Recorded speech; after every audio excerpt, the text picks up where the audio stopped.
All right, so this is one of the most bizarre stories I have ever seen in my entire life. This seems like something that has to be scripted, but it's real. And I don't know the day or time this show actually aired, but she's clearly an older woman now. I'm sorry, Judge Glenda Hatchett. For those of y'all that don't know, Judge Hatchett's been in the industry for a long time, and she's had a show out for years. And the content creator who I found this video on, the white dude that you see, his name is Zek Plays. He has a real big platform on Facebook. I don't know if he has a YouTube channel or not, but Zek, Z-E-H Plays. And I'm going to go ahead and hop right into it, but this is unbelievable. My name is David Walker. I'm here today with my wife, Letitia. We've been married for 7 years. We live in Los Angeles, California. We actually met. I'm a photographer. We met on a photo shoot. She's a model. As soon as I saw her, it was in Hawaii actually when we met. As soon as I saw her on that black sand beach, I knew she was the one. I looked at her through the lens of my camera. I looked directly into her eye and I said, she's going to be my wife. And here we are today. Now we're here because we've truly had an odyssey of obstacles in our family planning journey. We decided to ask Terrence here, a man who I once considered my brother, a good friend of us both, to help us along that journey. But he was deceitful and he lied to us. Well, before we get to that part, you all have been married, and it's my understanding, based on the complaint, you all had tried to adopt a baby. Now, why was it necessary for you all why did you decide that you should adopt a child? Well, Your Honor, I'm sorry, baby. Go ahead. I have a family history of prostate cancer. My grandfather unfortunately passed away due to cancer. My father, he also had prostate cancer. He's in remission now, but he was able to have children before, the diagnosis. Me, unluckily, I caught it a bit earlier in life. And sorry to hear that. I appreciate that. It was very hard for our family. I mean, it is unfortunate for any man, but particularly it has had a devastating impact among black men. And I hope that you have been successfully treated. I have. We tried a few things. We tried, to go the herbal route, but to ensure that I was in complete remission, I had to go through chemotherapy. And we knew that there was a percentage that, I may be sterile and not be able to have children, but just to ensure that we could be together and that I would be here, we chose the chemo and unfortunately the radiation, it led us to this. All right, and so I understand, though, that Terrence and his wife were very supportive during this time. You all were neighbors, is that my understanding? Yes, that's correct. And so you went through all of this with them? You went through the... Yes, I was there with them throughout the whole journey. Yes. Right, so through the chemo, through the therapy. Right, yes. And so how would you describe the relationship with them? They have a great relationship. They're a great couple. I was just very supportive through all the health issues and any situations they came across. I gave my opinions and advice, and if they ever needed help with anything, I was just there to support me and my wife. But yet he's here, the Walkers are here suing you today. Yes. What happened? I mean, this is a neighbor. You said that, at one time you described him as your brother, but yet you're suing him today. Why are you suing him? Well, going throughout the IVF, process, it was very hard to find a black donor. Just with, the generational checks that you need through the background. Honestly, we found out that only 1 in 1,000 people actually make it through the screening process, and for black people, I it's didn't even realize rarer. that. Yes, ma'am. I mean, I knew that it was a very stringent process to be screened as a donor. Yes, ma'am. To become a donor, but I didn't realize only 1 in 1,000. Yes. And so you already have a small pool because black people make a smaller percentage of the population. Absolutely. And then you're talking about men, and they're talking about the men who can qualify. So there is a smaller pool of donors. Is that what you're basically telling me? Yes, ma'am. In terms of sperm donors. So you all talk about this, you do research, and what did you all decide? It was devastating for us. At this point, we've been going through this for years, trying to have a child, and we've been talking about it for even longer. It's been super important for us. And we just got to a point where we got desperate, to be quite honest. And that's really hard for me to admit. But we've always both really wanted a family. So our next option was natural insemination. All right, so let me interrupt real quick. Basically, this is a good-looking couple, beautiful woman. She's the type of black woman I would talk to any day of the week. Real hair, real eyelashes, ain't all crazy looking. She like a good woman on the outside. Now, this young brother unfortunately got diagnosed with prostate cancer at a younger age. It usually doesn't hit men until well into like our 50s and 60s. That's why they say you're supposed to get screened for prostate cancer regularly once you hit a certain age. Me personally, I'm in my early 40s now, so I haven't got screened for prostate cancer, but I do take supplements to help hopefully decrease my risk of contracting prostate cancer or developing it. This cancer develops within your own body, so you don't get it from another person or just from being out in public. To a degree, it's largely environmental. I think a lot of our cancers these days are directly related to our food supply, our water. It's just so many environmental toxins that exist in today's society. So if you're a younger black man, any demographic, whatever, white, Hispanic, whatever, but Judge Hatchett is right. It does disproportionately affect black men more. I got some zinc. I got some saw palmetto. You need to detox your body as much as you can. Apple cider vinegar water, lemon water. I got some spirulina. Like, man, get onto this, natural, holistic way of healing yourself the best way you can, bro, because there's a lot of, pollutants that we expose to on a regular basis. And a lot of us aren't even aware of these things. Like I said, the food, the water, man, hit the gym, eat clean as possible. Stay away from all this processed food. I'm trying to cut sugar out of my diet, bro. I love sweets. I love, ice cream and cakes and stuff, but that stuff is not good for you. Not saying that you're going to get cancer if you eat cakes and pies, but, moderation, man. Instead of eating junk food every week, you need to cut it back to maybe once a month. Like make it a real rare occurrence. Cook your own food, bro. Like it's a lot of ways you can combat the risk of developing any type of cancer. A lot of cancer is preventable, and it's primarily linked to how you eat and how you live.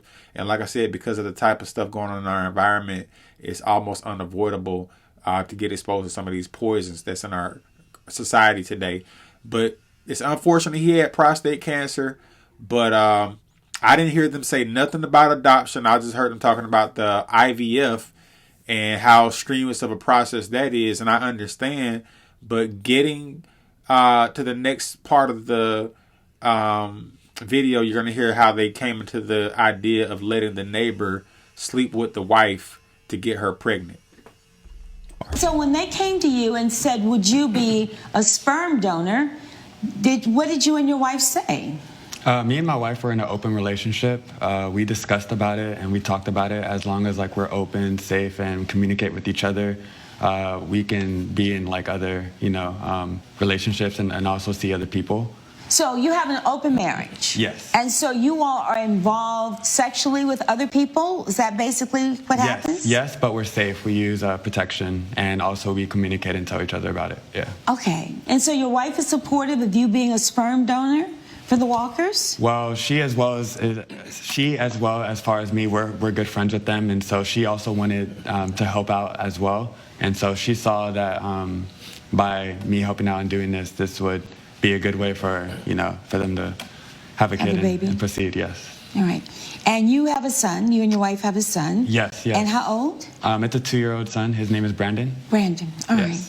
All right. So now you go to Terrence and you say, look, we need you to be the sperm donor because we want to have a baby. Yes. And so tell me more about that conversation. We decided to, use artificial insemination. We would take, the natural specimen and then use something like a turkey baster. We tried multiple times, but then I told my husband, let's try to do it in a more natural way, take it to another level. And so that's what we did. And so when you say take it to another level, explain to me exactly what that meant. So me, my husband, and Terrence, we sat down and we met and we made a verbal agreement that we will meet at Terrence's home 3 times out of the week, and for me to conceive a child. All right. So basically, you and Terrence had an arrangement. Well, you all had an arrangement such that you and Terrence would have sex 3 times a week. Yes. For you to get pregnant. Yes. All right. And what was the understanding about this arrangement?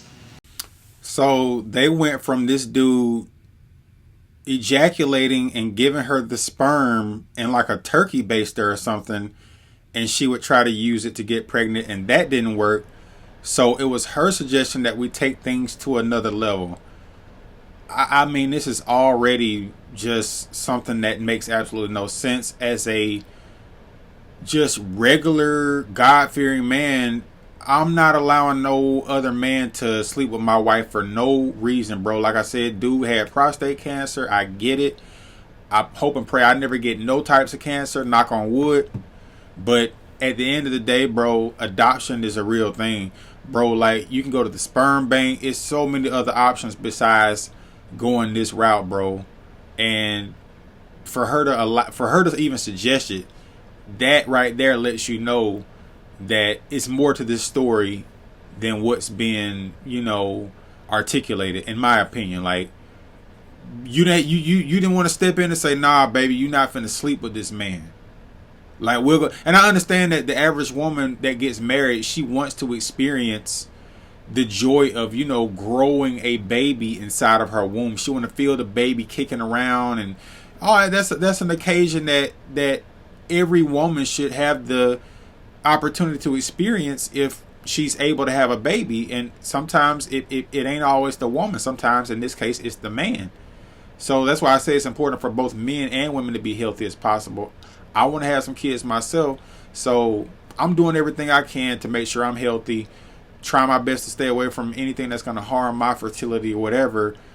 I actually almost had a kid in my 20s, but the woman that I was involved with, she had a miscarriage. But wait till you hear the end of the video, how the information was revealed that he was sterile the whole time. It gets way deeper. The understanding was, Terrence and his wife, they were going through a bit of a, financial situation at the moment.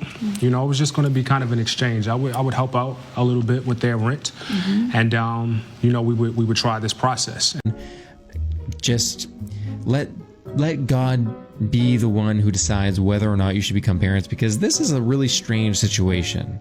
And maybe if the turkey baster didn't work the first time, perhaps you just use the turkey baster method 1,000 times and make sure it works. It was very difficult. But you did go along with the plan for your wife and for Terrence to have sex 3 times a week. Ultimately. Okay. And so what did you agree to do in terms of helping Terrence and his wife financially? We paid them $1,000 a month. Okay. And so this is a 6-month agreement. Yes, ma'am. By 6 months, she's not pregnant. And so then, is that when you got tested? At the end of the 6 months? Okay. Yes, that's correct. And at that time, what did the test reveal? It revealed that I was sterile, and that I've always been sterile. And that had me speechless, up in the air. I was very confused. Especially because you have a son. Exactly. It made me question everything. So I talked to my wife about it, and that's when she told me that there is a huge possibility that my son was not mine, and she had been lying. Huge possibility. I mean, it clearly the child is not yours. Yeah. If this being sterile just didn't happen, you're saying that you've always been sterile. Right. And so did you go back and talk to David and Letitia? I did, and I let them know the results. They were both very angry and frustrated about everything. David thought that I was lying and using them, which I wasn't. I still do. He's been very smug throughout the process. He and his wife are swingers. I think he enjoyed the process. Okay, so they talked about the difficulty of the IVF and the screening process and all that in the very beginning of the video. So I think that if you're going to go through these extreme measures, such as using another man's sperm, and I know they originally thought that the little boy, Brandon, was his son. At the very least, if you're going to be allowing another man to bang your wife, which I totally disagree with, no man should be doing that. No real man would ever do that. You should have got his sperm tested off the muscle And when the doctors say, hey, this sperm is super strong, the swimmers are just, phew, she's going to be pregnant in no time, and this is what you want to do, okay, cool. I don't agree with it. Like I said, as a God-fearing man, I don't think any man should be sleeping with another man's wife for any reason. But that's how they want to get down. Everybody has their values, and then that couple that he's in court suing, at least the man, him and his wife were swingers. So clearly he didn't have no problem sleeping with your wife, and your wife clearly didn't have no problem sleeping with him. So for 6 whole months, this man is smashing your wife 3 times a week, ejaculating inside of her every single time. So that's basically every other day, because it's 30 days in a month. 15 is half of 30, so not quite half the month, but almost half the month, this guy is busting off in your wife for a baby that never came because he lied to you about his sperm, and the doctor said he's always been sterile. I'm sleeping with my wife for 3 months, and I don't think that he told us the truth. If he was a scam artist and knew that he was sterile, he would not have had the same kind of bond with this child if he had known that this child wasn't his. And so there's just tragedy everywhere in this situation. It's just tragic. It is tragic. And I wish I knew how to just fix this, and I don't. But I hope that you understand that I wouldn't hesitate for a moment if I thought that he had done this purposely, if I thought he had concealed the fact that he was sterile. There is no way I would let him out of this courtroom without holding him accountable. Because really, there's no amount of money that could fix that situation. There just wouldn't be any way that he could make this right. And so it concerns me, and I know that this is painful, but under these circumstances, I cannot award this money back. I just can't. For all the reasons that I've described. You've lost a brother. You don't have a child. I hope that you will continue to be healthy, particularly given your family history. I am glad that you've taken responsibility for your health and your treatment. And I hope that others who are listening will do the same. But I hope that you understand under these circumstances that I am denying your claim of $6,000. And I wish all of you well. If there's nothing further, we'll stand adjourned. All right, so that's the end of the video, and I'm going to go ahead and say one more piece before I shut the video down. I agree with Judge Hatchett that this is a tragic situation all the way around, because they went through all of this in hopes of getting a baby out of the deal, and they got played. Now, 2 things that I personally am very, very curious about. Why was there no mention of adoption? And like I said, I'm assuming that she wanted to experience becoming a mother by birthing the child herself. And I totally get that. I totally respect that. There are people doing artificial insemination and using sperm donors that have actual viable sperm all the time. There was a big story that broke about a year or 2 ago. I think it was a couple of years ago at this point. The rapper, former rapper named Debrat, who's in a lesbian relationship with her partner. I don't say wife, because wife is only man and wife. She got pregnant with a sperm donor from the sperm bank, and I don't even think it's a black sperm donor. I think they used another race of man, because black sperm at the sperm bank is in short supply. If you don't know that, now you do. You can go look it up. There's another black woman named Ebony K. Williams. She did the artificial insemination route. She's a psychopath, but that's another story for another video. So I didn't hear nothing about adoption. Okay. And number 2, why did you keep allowing this to happen for 6 whole months? That's a long time, bro, for a woman to not get pregnant by a man who supposedly has a child already. And that means that this man got to experience your wife's body like you get to experience her body. No protection. Ejaculating in your wife, that's very intimate. A man ejaculating inside of a woman, that's intimate. That's not something that every man should be doing when a woman lays down with a man, even though people use protection, sometimes people don't. I just find the whole arrangement to be bizarre, very, very, very abnormal, very unorthodox. And I don't think his wife will ever respect him or look at him the same way again. You could see his facial reactions, how he was just mugging the dude, how angry he was. But sir, you agreed to this. You paid him to do it. So basically you were whoring your wife out to another man. You basically was paying another man to bang your wife, even though it was to get a baby.